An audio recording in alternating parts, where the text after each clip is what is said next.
Hello students, good morning. कैसे हैं आप बच्चों? हमारा चैप्टर चल रहा है अकाउंटिंग रेशो, और अकाउंटिंग रेशो में आज हम सोल्वेंसी रेशो पढ़ने जा रहे हैं। आपको पता है सोल्वेंसी रेशो में 4 रेशो होते हैं, आप नाम सभी के पढ़ चुके हैं। पहला रेशो होता है डेब्ट equity ratio, second total asset to debt ratio, third proprietary ratio, और फोर्थ होता है बच्चों इंटरेस्ट कवरेज रेशो। ठीक है, तो सबसे पहले हम इन सभी के फॉर्मूले अच्छे से पढ़ेंगे भी, लिखेंगे भी, और साथ साथ लर्न भी हो जाए आपको, क्योंकि फॉर्मूले बहुत इंपॉर्टेंट है इस चैप्टर में। तो बच्चों हम फॉर्मूलों से शुरुआत कर रहे हैं, उसके बाद कुछ सम करेंगे। ठीक है, तो मैंने यहाँ पर बोर्ड पे सभी फॉर्मूले लिखे हैं। सोल्वेंसी रेशो का सबसे पहले है date equity ratio. Date equity ratio का फॉर्मूला क्या है बच्चों? Date by equity. डेट को हम लॉन्ग टर्म डेट भी बोलते हैं, इक्विटी को हम शेयर होल्डर फंड्स भी बोलते हैं। क्या बोलते हैं? Share holder funds. Long term debt का फॉर्मूला क्या होता है? Long term borrowing plus long term provision. मतलब जितने भी लॉन्ग टर्म लोन्स है, बोरोइंग्स है, मैं बोल देता हूं नाम, यहां नहीं लिखे मैंने, नाम बोल देता हूं। लॉन्ग टर्म बोरोइंग में आते हैं बच्चों, सुन ले सारे, bank loan, long term loan, mortgage loan, loan from financial institution, debenture, ये सभी क्या है? लॉन्ग टर्म बोरोइंग्स है। ठीक है, और इसमें हम लॉन्ग टर्म प्रोविजन ऐड कर देते हैं, तो ये बन जाता है long term debt. Share holder fund में आता है दो चीजें main heading, share capital plus reserve and surplus. अब शेयर कैपिटल दो टाइप की होती है, आपको पता है, दो ही टाइप के शेयर होते हैं, तो कैपिटल भी दो टाइप की होंगी, इक्विटी शेयर और प्रेफरेंस शेयर। तो सिंपल है याद करना, equity share capital plus preference share capital. साथ साथ याद करें, आप वीडियो देख रहे हैं, साथ साथ इसको लर्न करते जाएं, क्योंकि फॉर्मूले आते हैं तो ये चैप्टर आता है। उसके बाद तो क्या है, प्लस माइनस ही करते हैं। रिजर्व एंड सरप्लस में आएगा बच्चों general reserve, capital reserve, security premium reserve और balance in statement of P and L. Plus का बैलेंस है तो ऐड हो जाएगा, अगर ब्रैकेट का बैलेंस है ना, ब्रैकेट का मतलब माइनस, ब्रैकेट का बैलेंस है तो ऑटोमेटिक क्या होगा? वो माइनस हो जाएगा। तो ये फॉर्मूला है इसका रिजर्व एंड सरप्लस का। ओके, उसके बाद बच्चों फर्स्ट फॉर्मूला कंप्लीट हो गया यहाँ, और मैंने लॉन्ग टर्म डेट और शेयर होल्डर फंड को भी एक्सप्लेन कर दिया उनके फॉर्मूलों को। उसके बाद अब हम सेकंड फॉर्मूले की तरफ चलते हैं, total asset to debt ratio. Total asset to, बच्चों इसका फॉर्मूला क्या है? जैसा नाम वैसे ही फॉर्मूला है, लर्न नहीं करना पड़ा। टोटल एसेट टू डेट लिखा है एग्जाम में, टोटल एसेट बाय डेट कर दो। टोटल एसेट पता है आपको, जितनी भी एसेट है सब जोड़ दो, चाहे करंट एसेट है, नॉन करंट एसेट है। डेट आपने यहां पढ़ लिया, लॉन्ग टर्म डेट, वही फॉर्मूला, वही नाम यहां आ जाएगा। ठीक है, अगला फॉर्मूला है बच्चों प्रोप्राइटरी रेशियो। क्या फॉर्मूला है? Proprietary ratio. इसका फॉर्मूला है बच्चों इक्विटी बाय टोटल एसेट। अब इक्विटी ऊपर आ गया, टोटल एसेट नीचे आ गया। इक्विटी का फॉर्मूला आपने यहां पढ़ा था, इक्विटी का दूसरा नाम होता है शेयर होल्डर फंड, और शेयर होल्डर फंड का ये फॉर्मूला लिखा हुआ है। ठीक है, टोटल एसेट आपको पता है, current asset plus non current, सारी एसेट जोड़ दो क्या होती है? Total asset. ये हो गया थर्ड फॉर्मूला। फोर्थ है बच्चों आईसीआर, इंटरेस्ट कवरेज रेशियो। इन फॉर्मूलों की कोई डेफिनेशन पूछ लेता है, ये फॉर्मूला क्यों बनाते हैं, डेफिनेशन थी वाई, तो ये रेशियो निकालने के लिए सिंपल सी बात, जो यूनिट आइटम उनका क्या निकालने के लिए? रेशियो। फोर्थ है ICR, interest coverage ratio. ICR क्यों बनाते हैं? Interest coverage ratio. एक एग्जांपल से समझाता हूं मैं, फिर फॉर्मूला पढ़ेंगे। ठीक है, मेरी कंपनी को एक साल में 10 लाख प्रॉफिट हुआ। कितना प्रॉफिट हुआ? 10 लाख। उस प्रॉफिट से हम इंटरेस्ट की पेमेंट कितनी बार कर सकते हैं? हाउ मेनी टाइम्स, कितनी बार हम इंटरेस्ट की पेमेंट कर सकते हैं, वो पता लगाने के लिए हम आईसीआर निकालते हैं। क्या निकालते हैं? ठीक है, आप याद रखिए आईसीआर का जो आंसर आएगा ना, वो टाइम्स में आएगा, टाइम्स। भाई आप कितनी बार इंटरेस्ट की पेमेंट कर सकते हो, इन तीनों के तो जो आएंगे आंसर वो तो रेशियो में आएंगे। बट इसका आंसर किसमें आएगा? टाइम्स। किसमें आएगा? समझ गए बात? मैंने एक एग्जांपल लिया था, क्या मेरे प्रॉफिट है 10 लाख, एक साल में मेरी कंपनी को कितना प्रॉफिट होगा? 10 लाख। मान लो मेरा एक साल का इंटरेस्ट 1 लाख है, मैंने लोन ले रखा है, long term loan, debenture issue कर रखे हैं, सबका क्या लेना होता है? इंटरेस्ट देना होता है। और वो इंटरेस्ट कितना बनता है मेरा एक साल का? टोटल कर दिया 1 लाख रुपए मुझे ब्याज देना पड़ता है, चाहे डिबेंचर पे है, चाहे लॉन्ग टर्म लोन पे है, चाहे मोटे लोन पे है, कोई भी लोन है। और मैंने एक साल में कमाई कितनी है? इंटरेस्ट कितना है मेरा? 1 लाख को 10 लाख से डिवाइड करो, कितनी को? उस 10 लाख से मैं 10 बार इंटरेस्ट की पेमेंट कर सकता हूं। कितनी बार? यही मेरा आईसीआर है। क्या है? आईसीआर निकालने का मकसद क्या है? जितना आईसीआर अच्छा होगा, जितना आईसीआर अच्छा होगा, 10 टाइम्स आया हमारा, 12-15 टाइम, जितना अच्छा होगा उतना बिजनेस की पोजीशन अच्छी है, उतने आप ज्यादा लोन वगैरह या लॉन्ग टर्म लोन वगैरह ले सकते हो, आप रिस्क में नहीं हो। अगर आपका आईसीआर जितना कम होता है तो आपका बिजनेस की फाइनेंशियल पोजीशन अच्छी नहीं है। ये होता है आईसीआर निकालने का मेन मोटिव। समझ गए आप? तो आईसीआर का आंसर किसमें आएगा? फॉर्मूला क्या है आईसीआर का? Profit before. प्रॉफिट कौन सा लेना है? जिस प्रॉफिट में से ना तो इंटरेस्ट घटाया हो, जो इनका इंटरेस्ट देना होता है ना डिबेंचर लॉन्ग टर्म लोन का, वो घटाना हो, और टैक्स भी घटा, उसको घटाने से पहले वाला प्रॉफिट लेना है, डिवाइड बाय इंटरेस्ट कर देना है, जितना भी इंटरेस्ट बनता है। जैसे आपका अगर 1 लाख इंटरेस्ट बना पूरे साल का, फिक्स इंटरेस्ट चार्जेस, ये बच्चों क्या आ जाएगा? आंसर आ जाएगा। ये सब बहुत इजी है, आप कर सकते हो इजीली। ठीक है। अच्छा, मैंने आपको एक बैलेंस शीट बताई थी, साफ करना, बोर्ड इतना साफ कर दे, ये फॉर्मूला लिखा रहेगा।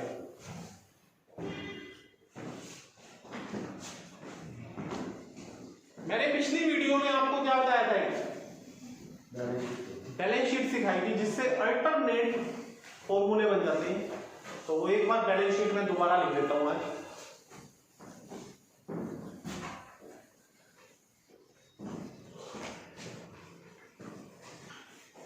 बस देखो बच्चों,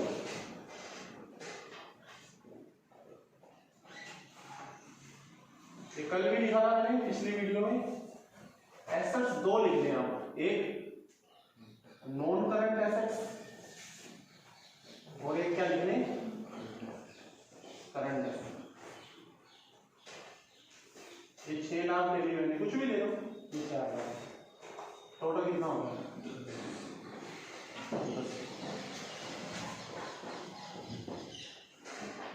यहां ले लिया share holder fund,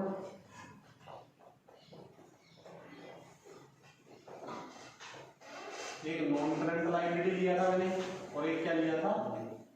current liability. Share holder fund मान लो 6 लाख है, मान लो। नॉन करंट लायबिलिटी 3 लाख है, करंट लायबिलिटी 1 लाख। इधर का टोटल कितना हो गया? 10 लाख। तो एक फॉर्मूले तो मैंने अभी आपको लिखवाई, अभी इरेज कर दी, सीधे फॉर्मूले उनको कहेंगे पास डायरेक्ट फॉर्मूला सीधे। अब अल्टरनेट फॉर्मूले निकालते हैं बैलेंस शीट से। यहां क्या बच्चों?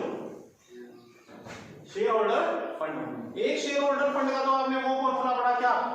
Share capital plus reserve and surplus पढ़ा। एक यहां से बना लो, क्या? शेयर होल्डर फंड का फॉर्मूला। अगर इन दोनों का टोटल क्या होता है? Total assets. तो दूसरा फॉर्मूला ये बन गया, total asset minus non current liability minus. अरे समझ में आ गई क्या? 10 लाख माइनस 4 लाख कितना आ जाएगा? ठीक है। Non current asset plus current asset minus current liability minus, तो क्या निकल आता है? अच्छा, नॉन करंट लायबिलिटी जो हमारा नाम हमने रखा था क्या?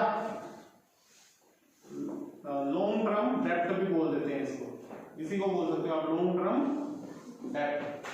लॉन्ग टर्म डेट कैसे निकालोगे? टोटल एसेट माइनस क्या निकल आएगा? Long term debt. ठीक है भाई, समझ में आ गया? तो एक ये फॉर्मूले हो गए। तो इसके सम बिल्कुल इजी है, सीधे सीधे सम में, जैसे कोई टेढ़े मेढ़े सम भी नहीं है, भाई आंसर दिया हुआ है, कोई मिसिंग आइटम है वो निकालो, सीधे सीधे सम आप कर लेंगे। ठीक है, एक सम मैं आपको आईसीआर का करवा रहा हूं, इंटरेस्ट कवरेज रेशो का।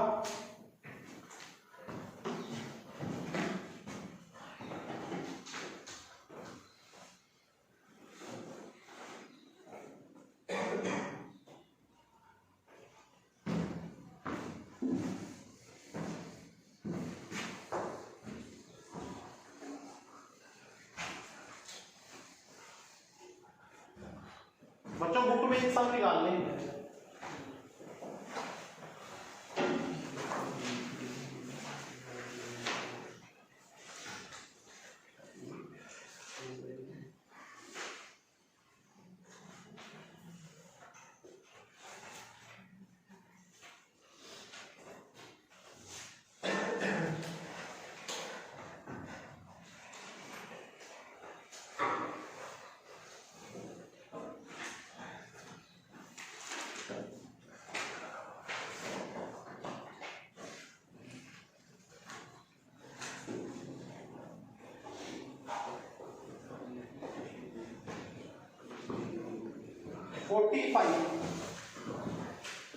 पेज नंबर है 5.131, डीके गोयल की बुक है मेरे पास। 45 क्वेश्चन। बच्चों नेट प्रॉफिट दिया हुआ है, बट आफ्टर वाला दिया हुआ है, net profit after interest and tax दिया हुआ है। आप देखिए, आफ्टर इंटरेस्ट एंड टैक्स कितना है? 1,20,000। इनकम टैक्स का रेट कितना है?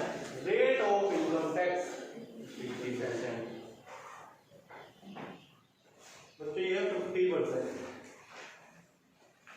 दो तरह के लॉन्ग टर्म लोन है, 15% डिवेंचर है,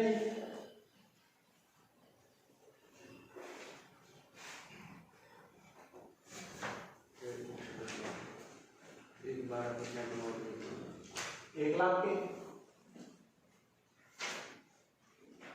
12% मोर्टगेज लोन है, 1 lakh.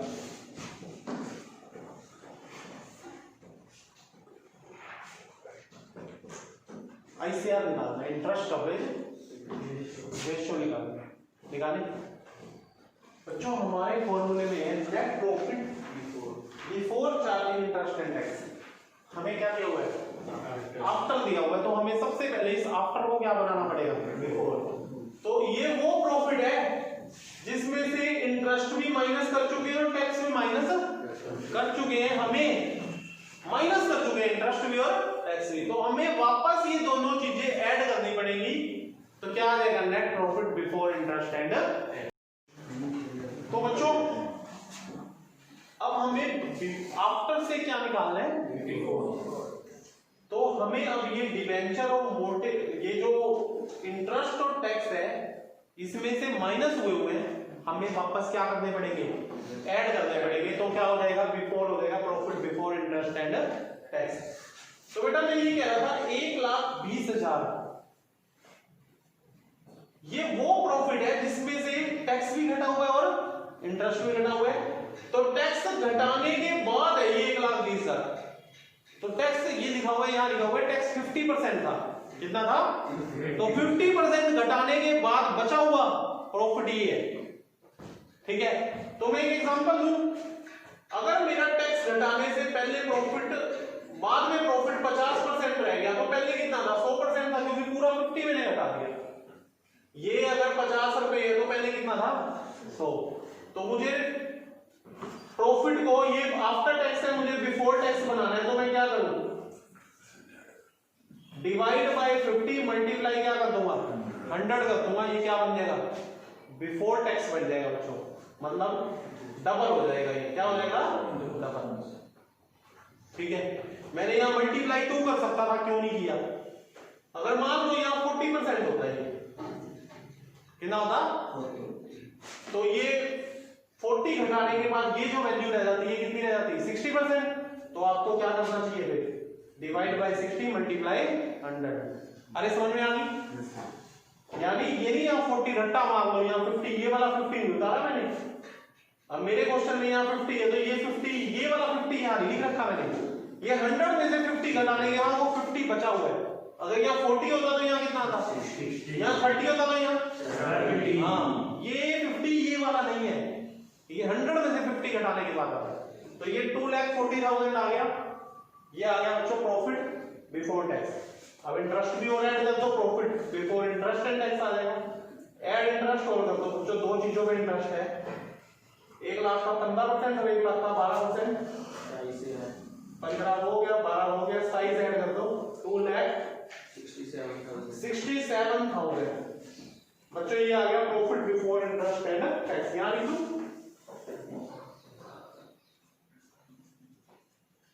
Divide by fixed interest charges. Interest कितना लगा टोटल 27,000। 27,000 से क्या कर दो डिवाइड कर दो बच्चों, ये काट दो 9.89 आ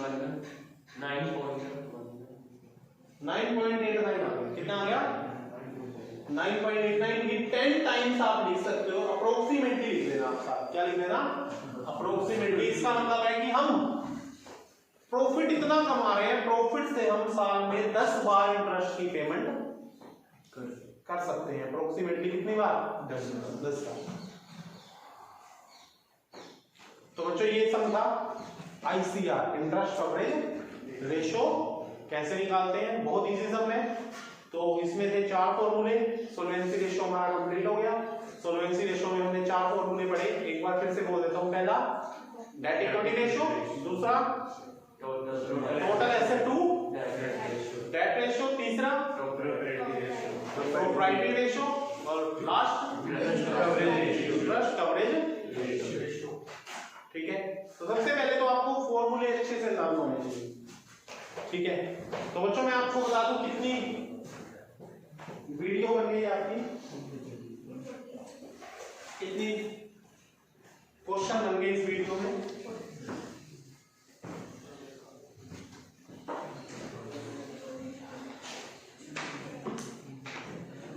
46 सम तक आप कर सकते हैं। कोई भी डाउट हो ले सकते हैं। Thank you students.